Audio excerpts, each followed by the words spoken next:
Berita terkini. Aksi pertembungan Liga Super membabitkan pasukan Johor Darul Takzim JDT menentang Terengganu FC pasti akan menjadi perlawanan tumpuan 1 Malaysia pada malam esok. Perlawanan ini juga seakan-akan rehearsal untuk kedua-dua pasukan apabila kedua-duanya akan bertemu lagi di dalam pentas final dalam Piala FA. Sebelum ini, pasukan Terengganu FC telah berjaya meletakkan nama untuk mara ke pentas final Piala FA selepas melakar kemenangan dramatik menerusi penentuan sepakan penalti ketika mengatasi Selangor FC selepas kedudukan sepenuh masa terikat 1-1 pada aksi separuh akhir di Stadium Sultan Mizan Zainal Abidin, Kelmarin. Dengan kemenangan itu, skuad penyu bakal membuat perhitungan dengan Johor Darul Takzim FC sekaligus mampu mengulangi sejarah menjulang trofi apabila kali terakhir pasukan Terengganu menjulang trofi itu pada tahun 2011. Jadi, marilah kita sama-sama tunggu untuk perlawanan malam esok.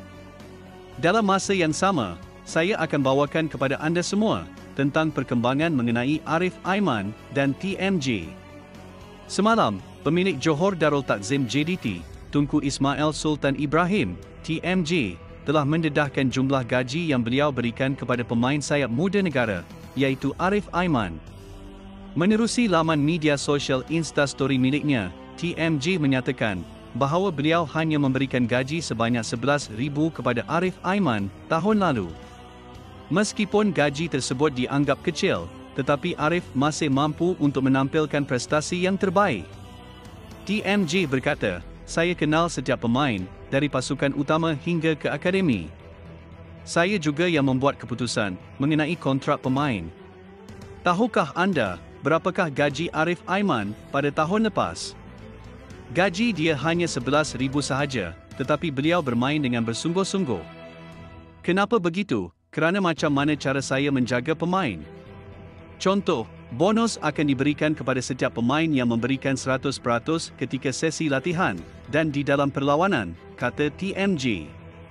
TMJ turut menambah di dalam ciapan tersebut bahawa beliau dan jurulatih akan menilai setiap pemain baharu yang akan dibawa masuk sama ada pemain tersebut sesuai dengan falsafah JDT atau gaya permainan yang digunakan oleh kelab atau sebaliknya. Sebelum ini, TMJ memberi bayangan bahawa pasukannya mungkin akan membawa masuk salah seorang pemain ternama dari Argentina, iaitu Papu Gomez. TMJ berkata demikian menerusi laman media sosial Twitter miliknya, di mana baginda menyatakan beliau tidak pernah tahu pemain mana yang akan dibawa masuk.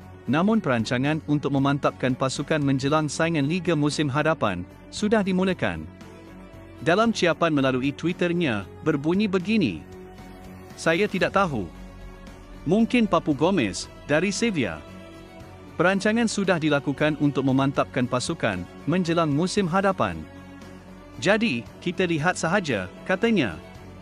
Apa yang lebih menarik, setelah ciapan menerusi Twitter itu mula tersebar, secara tiba-tiba sahaja TMJ berkongsi di laman Instastory miliknya yang menunjukkan beliau sedang meluangkan masa bersama Papu Gomez dalam satu acara polo, sekaligus memberi bayangan pemain berusia 34 tahun itu akan menyarung jersey JDT pada musim hadapan. Jika ianya benar-benar terjadi, ianya bukanlah sesuatu perkara yang mengejutkan. Sebelum ini, JDT pernah dibarisi oleh pemain terbaik dari Argentina, seperti Jorge Pereira Diaz, Juan Martin Lucero, Luciano Figueroa, Pablo Aimar, dan ketika ini, Fernando Forestieri, yang mencipta gandingan mantap bersama Beksun. Bercakap mengenai pasukan Selangor, Kelab Bola Sepak Selangor hari ini mengumumkan bahawa Michael Fechtenbeiner telah melepaskan jawatan ketua jurulatih pasukan utama yang digalas selama setengah musim atas persetujuan bersama.